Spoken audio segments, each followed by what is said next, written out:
ओडिशा का मसीहा नवीन पटनायक। ओडिशा के एक छोटे से गांव सत्यनगर में लोग सादगी और मेहनत से भरा जीवन जीते थे। खेत, नदी, त्योहार और सबसे बढ़कर आपसी भाईचारा। इस गांव का एक नेता था जिसे लोग सिर्फ मुखिया नहीं बल्कि मसीहा मानते थे। उसका नाम था नवीन पटनायक। नवीन पटनायक एक सच्चे जनसेवक थे।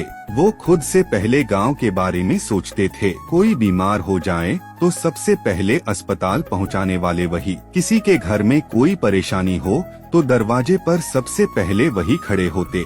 फिर आया साल 1999। ओडिशा में एक विनाशकारी चक्रवात आया। समुद्र से उठी लहरें गांव में घुस गईं। सैकड़ों घर ढह गए, लोग बेघर हो गए। भूख, बीमारी और डर हर कोने में फैल गया। लेकिन इसी अंधेरे में एक उम्मीद की किरण बनकर उभरे नवीन पटनायक। उन्होंने सरकारी इंतजाम से पहले ही गांव वालों को राहत पहुंचाई।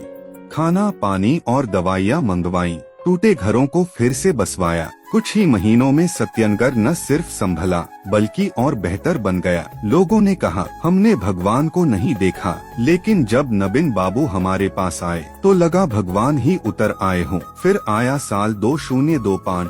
अब की बार चुनाव में एक नई पार्टी आई। उन्होंने बड़े बड़े वादे किए। हर घर को नौकरी, मुफ्त राशन, गैस सिलेंडर और स्मार्टफोन तक। गांव के कुछ लोग इन सपनों में बहक गए और उस पार्टी को वोट दे दिया। चुनाव जीतने के बाद असली चेहरा सामने आया।